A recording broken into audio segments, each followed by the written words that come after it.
Hello， 大家好，欢迎来到自说自话的总裁。今天我们来聊一个源自进化论的都市传说。故事从一组雕塑说起，它被放在加拿大自然博物馆中，创作时间是1982年。这一年，加拿大古生物学家戴尔·罗素提出了著名的恐龙人思想实验。所谓思想实验，就是科学家凭借着基础假设，使用想象力和逻辑推理去进行的实验。比如薛定谔的猫，薛定谔用想象中的那只猫告诉我们平行宇宙可以存在，而罗素则用想象中的恐龙人告诉我们蜥蜴人可以存在。科学家口中的恐龙人和爱好者心目中的蜥蜴人究竟是什么关系呢？时间来到1999年，网络上突然出现一篇神帖，被爱好者称作莱瑟塔档案。发帖人化名奥利 K， 帖子的第一句话就是“我保证以下的内容绝对真实，并非虚构。这些是我于1999年12月一位非人类爬虫生物访谈记录的一部分”。这个雌性的生命体在几个月前和我的一位朋友取得了联系，我于12月16日在瑞典南部的一个小镇见到了他。他自称莱瑟塔，莱瑟塔也就是生物学中蜥蜴属的名称。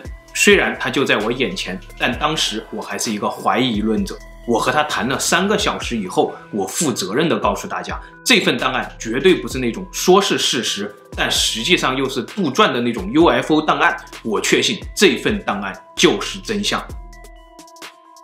网络上的原始档案多达35000字，分为几十个问题，由奥利 K 提问，莱瑟塔作答，内容极其颠覆我们的正常认知。为了让大家更容易心平气和地分析莱瑟塔档案中的内容，我们先分享一段科学界对恐龙人的假设。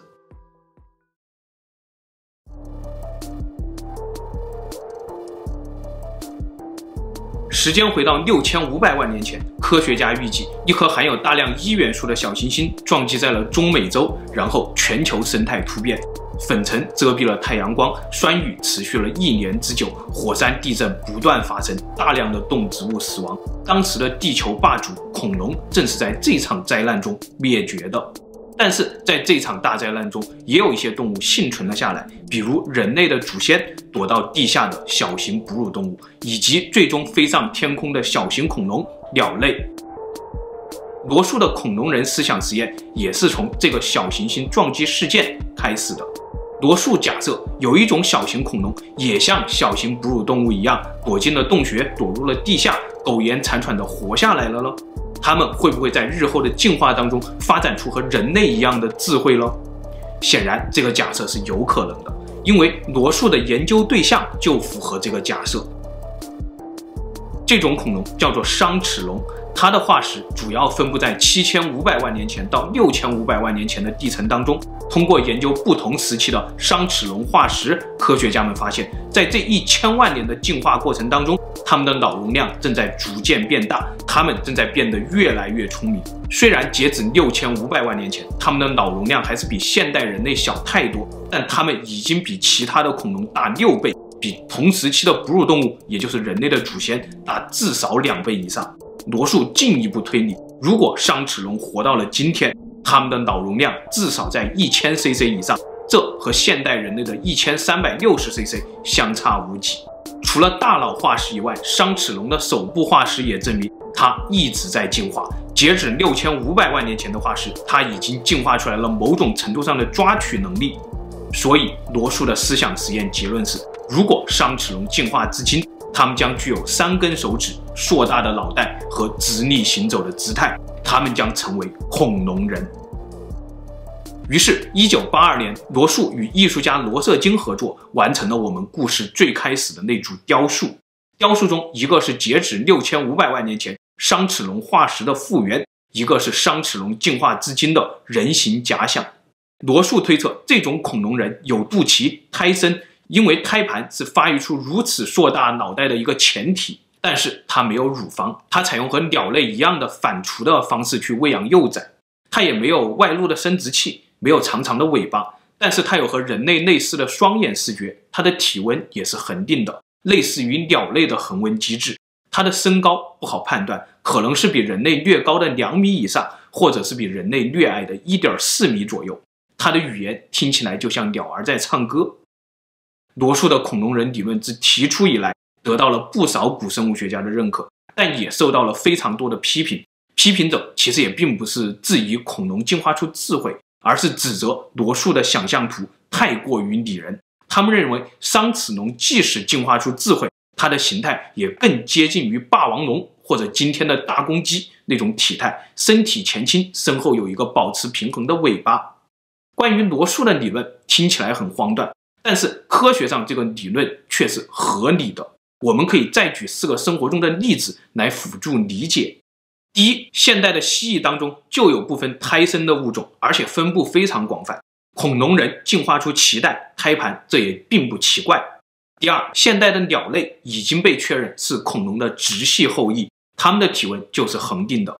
最新的研究则认为，恐龙可能并非爬行动物，而是一种恒温动物。这种恒温也是进化出硕大脑袋的一个前提。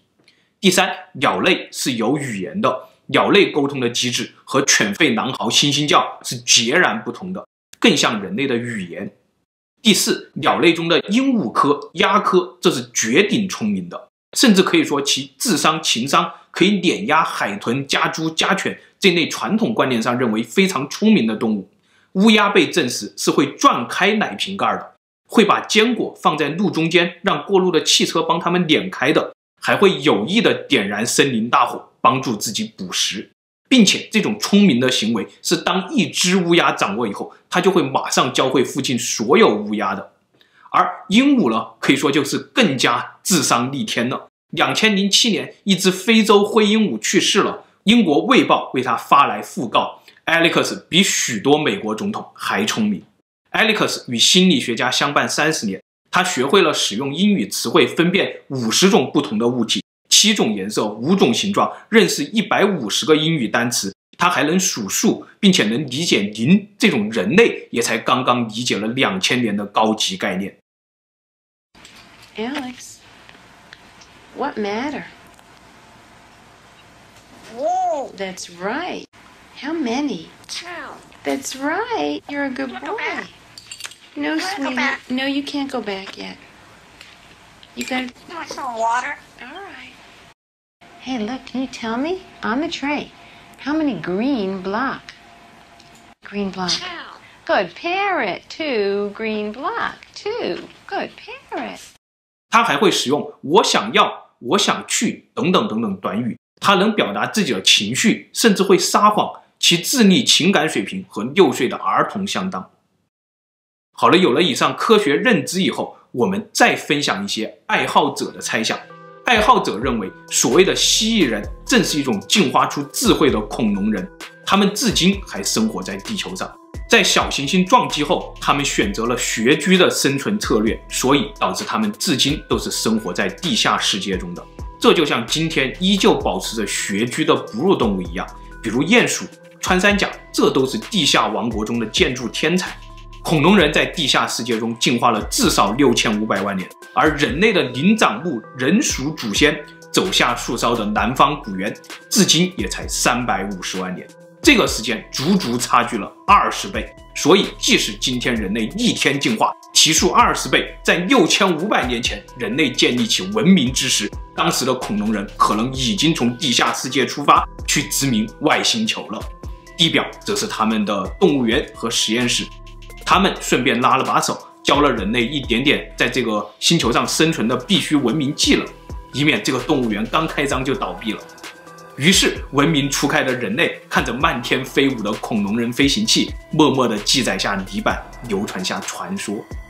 这难道就是为什么苏美尔有鱼人，非洲有洛姆，印度有腊加，美洲有蛇人，中国有神龙的真正原因吗？而这个种族到了今天，就是我们传说中那个在背后控制人类基因的蜥蜴人吗？前面2期节目我们分享过，蜥蜴人在传说和目击报告中都说他们是人形、绿皮、3指、双足行走，居住在地下世界，充满智慧和阴谋。这不正是对罗素恐龙人的描述吗？综合上面的科学认知和爱好者猜想以后，我们再看回莱瑟塔档案。档案中，奥利 K 问莱瑟卡的第一个问题就是：你是外星人吗？莱瑟塔答：不，我不是外星人。严格意义上来说，你才是外星人。我是地球原住民，我们的种族从恐龙时代就开始朝着智慧生物的方向进化。我们由你们口中的恐龙进化而来，而你们在2到300万年内进化出智慧。这是因为另外一个外星种族加速了地球古猿的进化。你们的祖先是外星物种和地球古猿。进化在自然情况下是一个非常缓慢的过程，你们已经明白了这一点，但是这一点却不适用于你们自身。奥利 K 的第二个问题是：你多大了？莱瑟卡答：你们居住在地表，靠天文周期计年；我们居住在地下，靠地磁周期计年。换算成你们人类的概念，我差不多28岁。奥利 K 接着问：你来见我的目的是什么？莱瑟卡答：我是一个好奇的学生，类似于你们的社会行为学。我的目的是研究当你们得知真相后的反应。以往的研究报告和教科书上说，你们每个人都会拒绝相信我的话，但是我希望那是错的，因为如果你们想要在未来几十年中生存下去的话，你们现在需要开始理解真相。奥利 K 的第三个问题是 UFO 是真的吗？莱瑟塔答：你们所谓的 UFO 大多是自然现象，比如高空中的等离子体。不过有一些 UFO 倒是真的飞行器，但是要么它们属于你们自己种族的军方，要么属于其他的外星种族。你们绝少会看到我们的飞行器。我们在大气层中飞行，通常是非常小心的，并且我们的飞船是隐身的。如果你读到一篇报道，说是有一个金属亮灰色的雪茄型圆柱飞行物，长度在20米到260米之间，并且伴有非常沉重的嗡嗡声。这个雪茄金属的表面还有5盏灯，那么可能你就是看到我们的船了。三角形的 UFO 通常是属于你们自己的军方，但它们也是用外来科技建造的仿制品。其他形态的 UFO 通常属于其他的外星种族。如果你真的很想看到我们的船，你可以去南北极以及亚洲内陆的山脉当中，我们经常会从那些地方进出地面。奥利 K 的第4个问题是：你们有国旗之类的标识吗？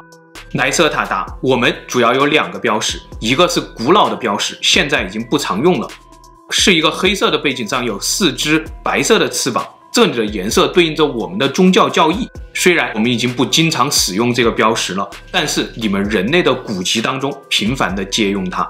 第2个标识是你们称为龙的神秘存在体，龙摆成一个圆，中间有7颗白色的星，7颗星代表着月球、火星、金星以及木星和土星的4颗卫星。这是我们已经建立殖民地的地方。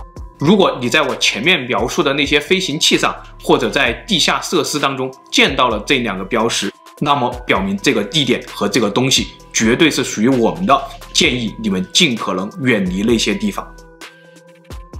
接着奥利 K 提出了要拍照来作为莱瑟卡存在的证据，被莱瑟卡拒绝了，并且莱瑟卡告诉奥利 K， 他们的种族需要保持神秘，这个原因更多的是因为人类宗教上的需求。人类的某些文献上将他们描述为邪恶的大毒蛇、邪恶的龙，这都是错误的；而另外的文献上将他们描述为人类的导师和朋友，这也不是完全正确的。虽然人类是另外一个外星物种的基因工程产物，但莱瑟塔他们的种族也多多少少的影响过人类，某种程度上也加速过人类的进化，算得上是人类的导师。但他们绝不是出于什么目的而教导人类，他们对人类不感兴趣，反而是人类热衷于神化他们的种族。莱瑟塔再次强调，虽然他们现在已经有好几处太阳系当中的殖民地，但是他们起源于地球，事实上这是他们的星球，而不是人类的。接着，为了证明自己的存在，莱瑟塔给奥利 K 讲了一段极具颠覆性的地球历史。